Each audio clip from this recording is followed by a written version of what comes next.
और स्वागत है खुदावंद की प्रेजेंस में। मैं आपसे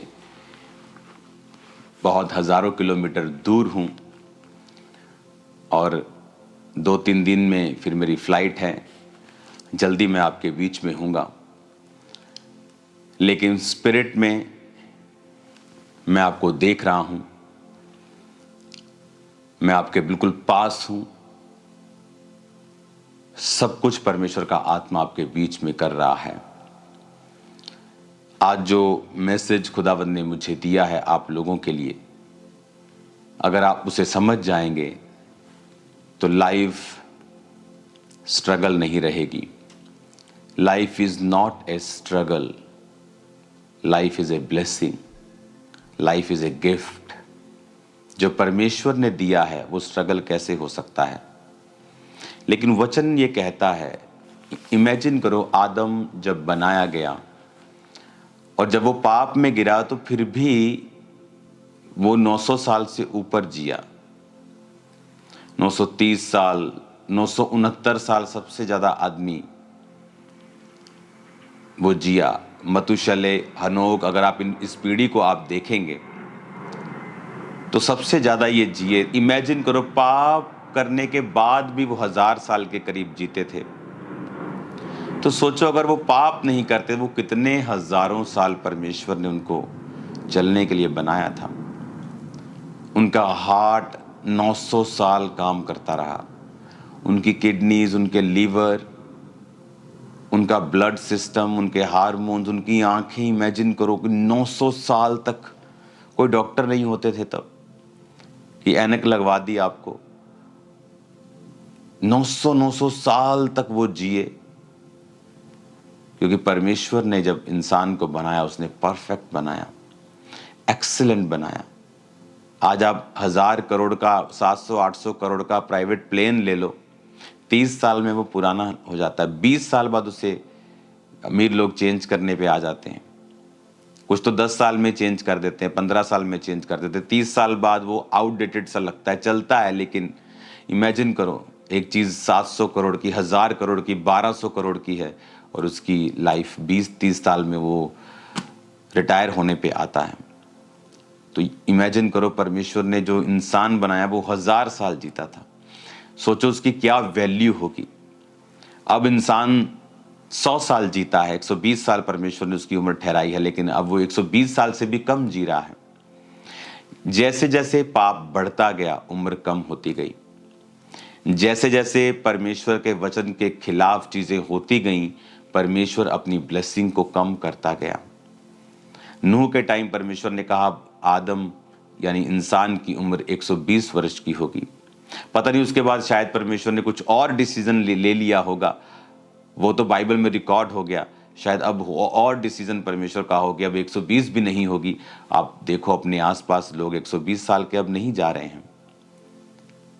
बहुत कम दुनिया में लोग हैं जो 100 क्रॉस कर रहे हैं। रीजन परमेश्वर नहीं है, रीजन इज सिन। हम परमेश्वर के वचन से दूर हैं।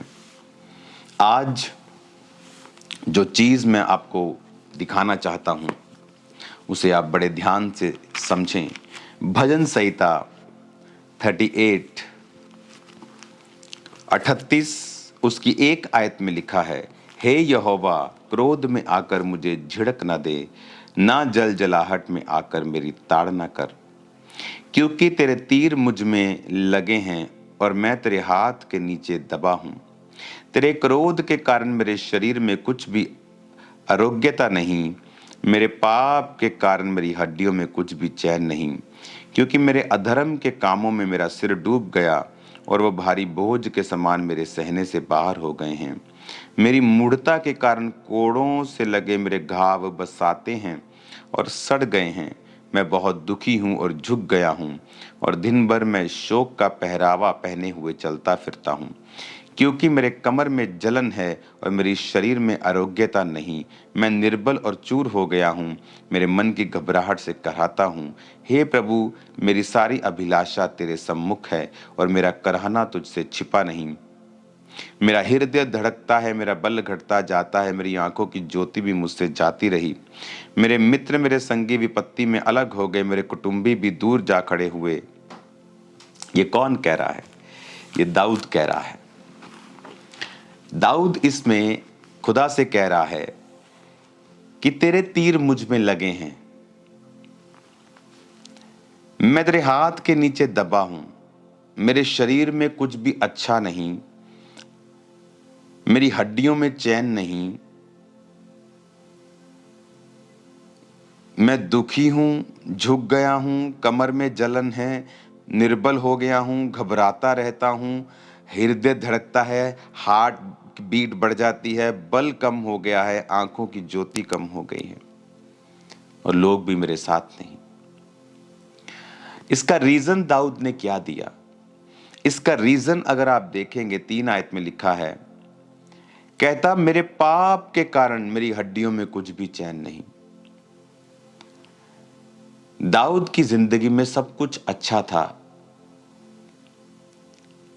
जब वो अपनी छत पे टहल रहा था तो उसने एक औरत को नहाते हुए देखा और उसके बाद उसने उसको सुंदर थी वो, उसने उसको देखा और उसको बुलाया, उसके साथ व्यभिचार किया। जब वो प्रेग्नेंट हो गई, उसके पति को मरवा दिया ताकि दाऊद की बेइज्जती ना हो, और परमेश्वर ने अपने नबी को भेजा और कहा कि तूने पाप किया, अब तेरे घर से तलवार कभी भी दूर नहीं होगी। उसको माफी तो मिल गई, लेकिन पाप की सजा जो थी वो खत्म नहीं होती है। माफी अलग चीज है, सजा अलग चीज है। उसको माफी मिली, लेकिन जो सजा थी वो मरते दम तक दाऊद से अलग नहीं हुई। उसके घरों में तलवार चलती रही, उसके अपने बेटे उन्हीं तलवारों से मरते रहे। दाऊद को वो राज्य छोड़कर भागना पड़ा नंगे पांव, जैसा पहले भागता था वो पहाड़ों पर राजा बनने के बाद भी वो उसी कंडीशन पे आ गया। पर दाऊद ने कहा मेरे पाप के कारण, मेरे अधर्म के कामों के कारण मेरा सिर डूब गया, मेरी मूढ़ता के कारण। मूढ़ता, पाप कौन करता है? जो मूढ़ है। दाऊद उस समय पाप में गिरा जबकि राजा लोग युद्ध करने के लिए जाते थे। रिलैक्स हो गया लाइफ में, युद्ध करने का समय था वो। आप कई बारी प्रार्थना छोड़ देते हैं, आपकी लाइफ में सुख आ गए, गाड़ियां आ गई, घर आ गए, उसके बाद आप प्रेयर कम कर देते हैं, छोड़ देते हैं। सुख आ गया, शादियां आ गई, घरों में बड़े बड़े फंक्शन आ गए, आपने प्रार्थना करनी छोड़ दी। और उसी समय जब आप प्रेयर करना छोड़ देते हैं, शैतान उस समय का फायदा उठाता है, क्योंकि आपकी स्पिरिचुअल लाइफ में जो परिपक्वता है या आपकी स्पिरिचुअल लाइफ में जो, जैसे दाऊद की जिंदगी में वो फाइट के लिए नहीं गया, एक रिलैक्सेशन मोड में चला गया। जो प्रेयर है वो आपको सेव करती है, आपके आसपास एक बाड़ा सा, एक एक गुंबद सा, एक गोला सा बना के रखती है, प्रोटेक्शन का, एक एक कंट्रोल का। आप कंट्रोल कर सकते हैं अपनी लाइफ में, एक प्रोटेक्शन का, कि शैतान आपकी जिंदगी में काम नहीं करता। लेकिन जब आप प्रार्थना को छोड़ते हैं और प्रभु की प्रेजेंस में जाना छोड़ देते हैं, तब शैतान आपको आपके इमोशंस से चलाना स्टार्ट करता है। देन आप वर्ड ऑफ गॉड से नहीं चलते हैं। आप देखते हैं अच्छा सुंदर है, अच्छा पैसा, अच्छा ओके, आप फिर इमोशंस से चलना स्टार्ट करते हैं। और जब आप इमोशंस से चलना स्टार्ट करते हैं, जब आप शरीर से चलना स्टार्ट करते हैं, फीलिंग से चलना स्टार्ट करते हैं, भावनाओं से चलना स्टार्ट करते हैं, वो समय होता है कि जब आप गिरावट की ओर चले जाते हैं। जिस तरह नियोमी और उसका पति, जब उसे देखा खाना नहीं है यहाँ खुदा के घर में बैतलहम में, तो वो मोआब की तरफ गए, जहाँ जाना सही नहीं था क्योंकि वो लोग खुदा से दूर थे। Emotions, feelings. तब आप बाय फेथ नहीं चलते कि नहीं मैं अपने परमेश्वर के प्रेजेंस में रहूंगा, वो खाना दे चाहे ना दे, अगर उसने मुझे बनाया है वो मेरी सप्लाई भी करेगा। लेकिन जब आप फीलिंग से चलते हैं, डर से चलते हैं, घबराहट से चलना स्टार्ट करते हैं, तब शैतान आपकी लाइफ में एंट्री करता है। क्या कहता वो 7 आयत में, कहता मेरी कमर में जलन, शरीर में आरोग्यता नहीं, निर्बल हो गया हूँ, चूर हो गया हूँ, घबराता रहता हूँ। हार्ट बीट बढ़ गई है, घबराहट होती रहती है, मैं निर्बल हो गया हूँ, वीक हो गया हूँ, कमर दुखती है, दुखी हो गया हूँ, झुक गया हूँ, हृदय धड़कता है, बल घटता जाता है, आंखों में ज्योति नहीं है। इसका रीजन क्या था? कहता मेरे अधर्म के कामों में, मेरे पाप के कामों के कारण। वचन कहता है व्यभिचार करने वाला अपने शरीर के खिलाफ पाप करता है। प्रभु के खिलाफ तो वो पाप करता ही है, लेकिन वो अपने शरीर के खिलाफ भी पाप करता है। दो तरह की परीक्षाएं आप एक विश्वासी के रूप में देखते हैं। एक परीक्षा होती है जैसे दाऊद की जिंदगी में तब थी जब वो भेड़ बकरियों को चराता था।